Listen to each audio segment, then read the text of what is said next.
à parler du respect du sacré. Et donc, les réponses sont à vous et les questions viendront de nous. Je ne suis pas sûr sur ce plateau. Mavi Tungoulou, bonjour. Bonjour, Etienne Diaz. Les premières questions au pasteur Ange Bienvenu Aluna. Bonjour, pasteur Ange Aluna. Bonjour.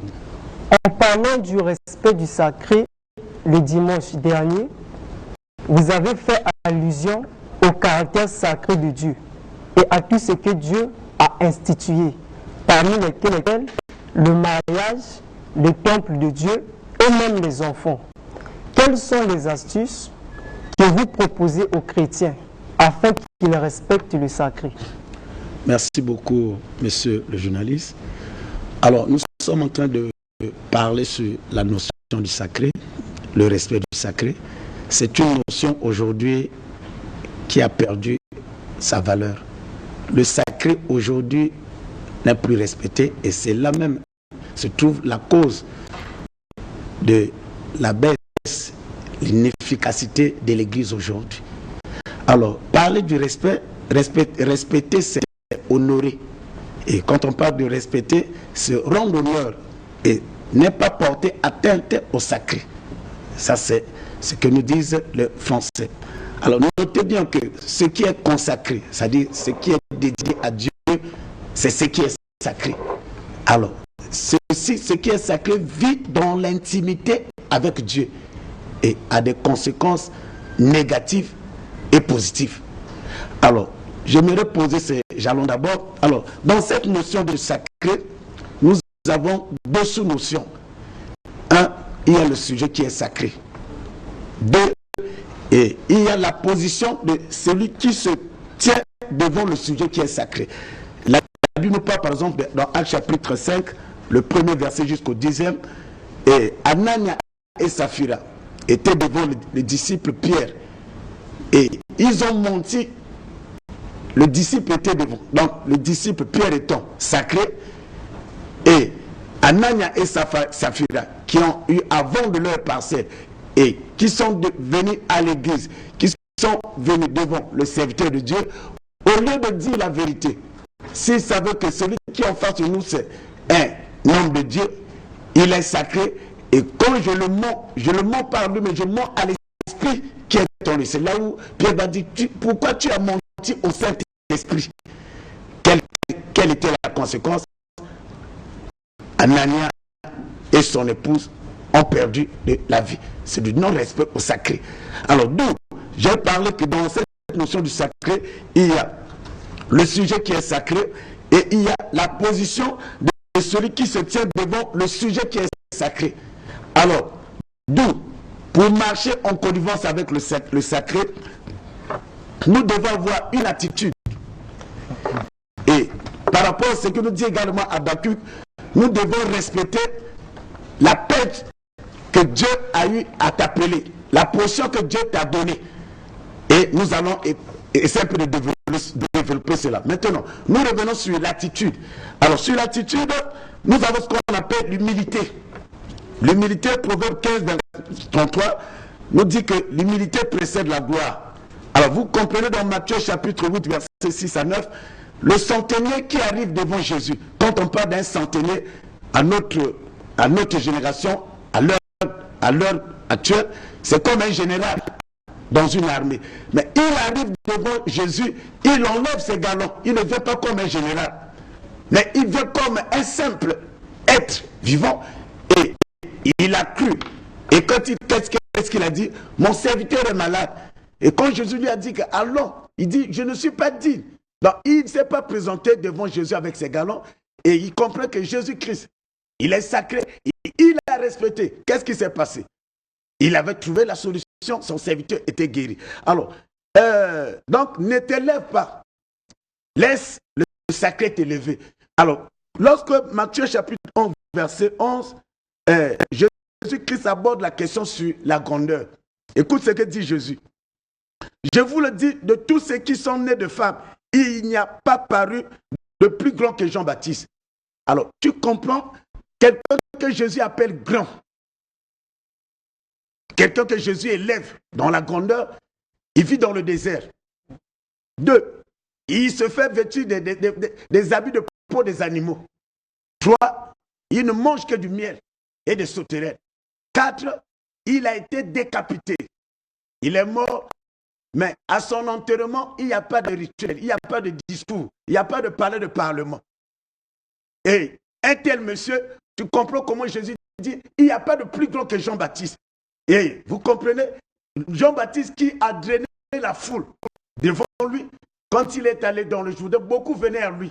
Et même Jésus-Christ est venu à lui. Mais il a élevé grand. Mais selon tel que nous sommes là, un homme honnête, Jean-Baptiste, Jean chapitre 1, 23 nous dit que lorsqu'on lui demande qui es-tu, mais si ce serait toi et moi, tu te dirais que c'est moi l'archipape. Parenthèse, Moi, pasteur, oui. Moi j'aimerais quand même comprendre, je suis un peu perdu. Lorsque vous abordez la question, la notion même du sacré, là, est-ce que tout dans le christianisme est sacré? Ou est-ce que dans le christianisme, il y a ce qui est sacré et ce qui ne l'est pas? Est-ce que par exemple les fidèles ne sont pas sacrés et seuls les pasteurs sont sacrés? On a dit, l'émission passée, nous avons dit que qu'est-ce qui est sacré pour le chrétien? Nous avons par exemple l'édifice qui est le temple. Nous avons notre corps. Paul nous dit que ne savez-vous pas que votre corps est le temple du Saint-Esprit, que l'Esprit de Dieu habite en vous. Donc, ça veut dire que notre corps, le chrétien, il est sacré. Donc, je ne peux pas écarter cela. Il est sacré, le chrétien. Ce n'est pas seulement le pasteur. En tant que chrétien, et l'Esprit de Dieu habite en toi, tu es sacré. Donc, tu dois respecter l'Esprit qui est en toi. Au lieu que, en tant que chrétien, et on ne reconnaît plus les chrétiens aujourd'hui. Lorsque vous voyez un chrétien s'habiller, c'est carrément un païen. Et lorsque il y a de n'importe quoi dans la vie des chrétiens, on les croise dans les boîtes de nuit, on les croise dans des milieux qui ne sont pas appropriés, et on les croise dans la vie de la débauche sexuelle, et voilà. Donc, c'est le non-respect du sacré. Alors, revenons sur ce que j'avais dit. Alors, un homme, comme pour dire que pour marcher, quel est le secret de marcher en connivence avec le sacré? Alors, je parlais de Jean-Baptiste. Jésus-Christ a dit, parmi tous ceux qui sont nés de femmes, le plus grand, il parle de Jean-Baptiste. Un homme honnête, on lui demande, qui es-tu? Dites-nous. Écoutez sa réponse. Il n'a pas dit que je suis archibishop, je suis le meilleur directeur, l'homme que la direction aime, le meilleur journaliste comme M. Jazz. Il n'a pas prononcé cela. Alors, l'homme de feu, le pasteur, moto. Ok, il n'y a pas de problème. Alors, il dit tout simplement que je suis la voix de celui qui crie dans le désert et qui est venu aplanir le chemin du Seigneur. Alors, il ne donne pas les titres. Écoute ce que Jean 1, 29, quand il dit la voix de celui qui... On lui dit, il voit venir à lui Jésus-Christ. Qu'est-ce que la Bible dit? Quand Jésus arrive, il voit venir, il dit, voici l'agneau de Dieu qui est venu ôter le péché du monde. Il présente Jésus, il ne se présente pas. Nous voyons dans nos églises aujourd'hui. C'est un pasteur qui prend la photo de lui et son épouse. On le met devant l'église. Mais Jésus, Jésus a laissé l'église entre les mains du Saint-Esprit. Mais si nous mettons nos photos, mais où est la photo de Jésus? Jésus n'a pas de photo. Même ce que nous voyons aujourd'hui, il y en a même 3 qualités de ces photos. On ne sait pas qui est la véritable photo. Un jour, excusez-moi, on va glorifier, on va élever le cadet de Bernadette, excusez, paix à son âme. On va vous faire attribuer, c'est Jésus-Christ. Donc, ce sont des choses où le sacré qui a perdu totalement sa valeur. Et là, je parlais de l'humilité. Donc, pour marcher en connivence avec le sacré, il faut s'effacer. Il faut être humble et laisse le sacré qui est en toi. Il faut se laisser conduire par l'Esprit de Dieu. Ok. En respectant aussi les principes. Justement, en respectant les principes. Alors, le deuxième secret, c'est que nous dit Habakkuk chapitre 2, le premier verset. Il nous demande d'être fidèles à nos postes. Ça dit, là où Dieu est appelé. Monsieur Jazz, il est journaliste, il n'a rien à faire dans la médecine. À chacun à sa place. Je suis pasteur, je n'ai rien à me mêler, je n'ai pas reçu un appel d'aller faire la politique. Je dois rester cramponné dans le pastorat. Et celui qui est médecin, il n'a pas à se mêler dans les choses de Dieu. Une fois que tu as étudié 2 versets, tu te fais pasteur. Alors c'est grave. Quand c'est comme ça, c'est cette notion, parce que être pasteur, c'est sacré. Et toute autorité, nous allons en aborder. Alors donc, laisse... Je n'ai pas compris. C'est-à-dire que lorsqu'on est médecin, on ne peut pas être pasteur. On peut être médecin. Vous n'êtes que pasteur, vous ne faites rien d'autre.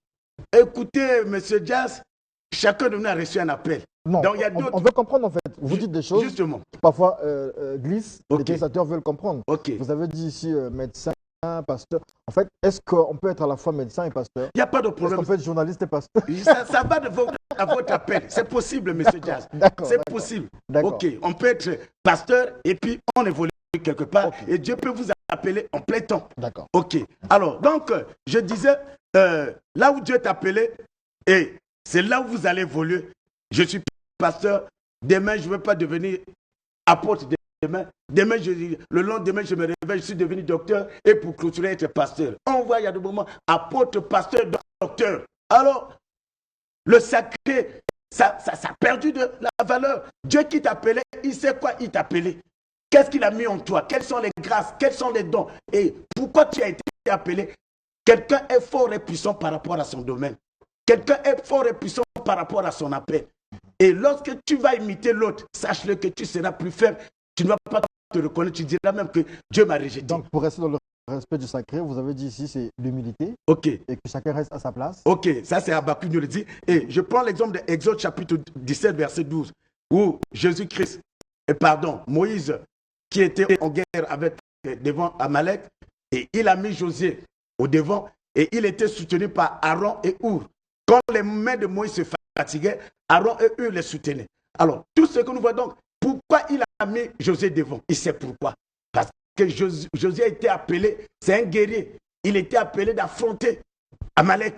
Et les Hur et Aaron, ils sont là. Mais les Hur n'a pas envié Josué.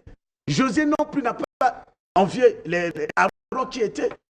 Donc nous constatons qu'il y a le leader principal et il y a les leaders en second.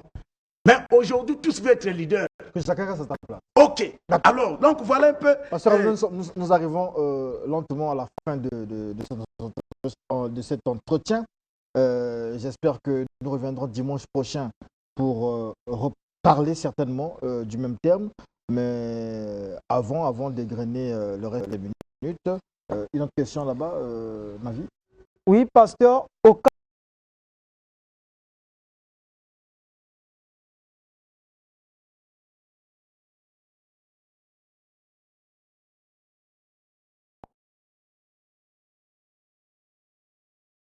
et peuvent être ceci.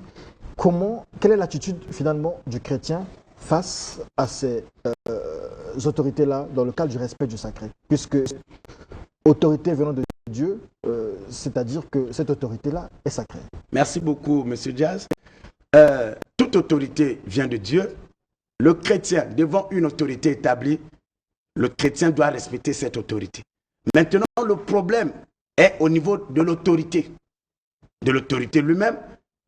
La Bible dit que c'est Dieu qui l'a élevé. Et la Bible nous dit dans le psaume 150, verset 6, que tout ce qui respire loue l'Éternel. Donc, tu es autorité. Dieu t'a établi. Il te faut connaître ce Dieu-là. Sinon, c'est impossible d'accomplir la volonté de Dieu sans avoir l'Esprit de Dieu en soi. C'est impossible. Lorsqu'on est une autorité et qu'on ne connaît pas Dieu, Monsieur Jazz, un jour, on va se retrouver dans la tangente, on ferait de n'importe quoi. Connaître Dieu, c'est assez complexe parce que connaître Dieu, on peut être musulman, on connaît Dieu, Allah. On peut être Mounza, on connaît Dieu. On peut être chrétien, on connaît Dieu. Monsieur Jazz, Dieu qui se révèle, la Bible dit que Dieu qui s'est révélé à Saul de Tarse, qui est devenu Paul, sur la route de Damas, il dit, qui es-tu Seigneur? Parce qu'il a rencontré ce Seigneur à travers une forte lumière. Il dit, c'est moi Jésus-Christ que tu persécutes. 2. Dieu qui s'est révélé à Moïse. Et quand Moïse a rencontré Dieu, il a dit, c'est le Dieu de ton père, le Dieu d'Abraham, d'Isaac, de Jacob. Dieu se révèle, Dieu a un nom. On ne peut pas parler de Dieu dans l'anonymat. Et la Bible dit que nous avons un seul Dieu. Et le nom de Dieu révélé aux hommes, ce nom de Dieu l'a révélé aux hommes, c'est Jésus-Christ Nazareth. C'est lui qui est le chemin, la vie, et c'est lui, nul ne peut aller au Père sans passer par ça. Alors, excusez, je veux essayer un peu d'énumérer quelque chose. Donc, je parlais de l'autorité. Je prends l'exemple, nous sommes dans Romains 13, là où vous avez dit, verset 4 jusqu'au verset 6. La Bible dit que le magistrat, c'est un serviteur de Dieu. Donc, quand on parle du magistrat, c'est un serviteur de Dieu. Or, la Bible dit qu'il porte en lui l'épée. Quand on parle de l'épée, c'est le jugement. Donner tort, ou bien celui qui a tué, de ne pas condamner l'innocent et de condamner celui qui a commis l'acte. Mais pour accomplir cela, M. Diaz, pour ne pas être influencé par ce monde, sinon on donnera tort à celui qui n'a pas raison et celui qui a tort, on lui donne raison. Qu'est-ce qu'il va? Si tu ne crains pas Dieu et si tu n'as pas l'esprit de Christ en toi et si tu n'as pas le caractère de Dieu, avoir le caractère de Dieu, tu dois avoir le Saint-Esprit. Parce que selon ce que la Bible nous dit dans Galates 5, verset 22, quand nous avons le Saint-Esprit, nous avons le don et nous avons le fruit de l'Esprit. Et parmi le fruit de l'Esprit, on nous parle de 9 fruits. 9 fruits, parmi les 9, il y a la fidélité. Pour accomplir ton œuvre, ton travail, je suis pasteur, pour que je sois fidèle, je dois avoir l'esprit de la fidélité. Si je n'ai pas cet esprit, M. Diaz, je serai que fidèle verbalement. Alors d'où, avec ce magistrat, un jour... Nous sommes à la fin de l'émission, malheureusement. Ok. Nous avons même débordé. Et donc, on vous dit merci de nous avoir donné toutes ces informations. Dans le respect du sacré, je pense que dimanche prochain, si vous revenez, je vous poserai la question. Le militaire qui va en guerre, Justement, qui va tuer quelqu'un, parce qu'on a dit ne tuez pas, est-ce qu'il brise la règle du sacré? Mais vous n'allez répondre dimanche prochain, si peut-être donner vos numéros de téléphone. Bon, oui, j'aimerais dire tout simplement, si vous m'accordez, malgré que le temps... On a déjà débordé. D'accord, merci beaucoup. On a vraiment débordé. Ok, je suis au 06 663 71 52. 06 663 71 52. Que Dieu vous bénisse. Que tous ceux qui me suivent, ceux qui sont malades, recevez la guérison. Et ceux qui ont des problèmes, que les solutions vous soient accordées. Merci. Merci beaucoup au pasteur Ange Bienvenu à Luna de l'église La Vie en Jésus-Christ. Avec vous, nous avons parlé du respect du sacré. Certainement, nous reviendrons sur ce sujet dimanche prochain. Mais je vous invite avec nous à suivre le frère David Akwele de l'église de la Sainte Doctrine. Il nous dit que, en fait, il va nous parler de Yehoshua Hamashia. Vous le connaissez? Le frère? Le frère David Akwele. Oui. Il va faire le temps du réveil tout à l'heure pour nous expliquer qui est Yehoshua Hamashia. Vous le connaissez, Yehoshua Hamashia? Yehoshua Hamashia. Bon, vous m'avez dit que les ministres, si je m'engage, vous allez m'arrêter. Okay. Merci beaucoup. Le temps du réveil avec le frère David Akwele. Et si on parlait Yehoshua Hamashia?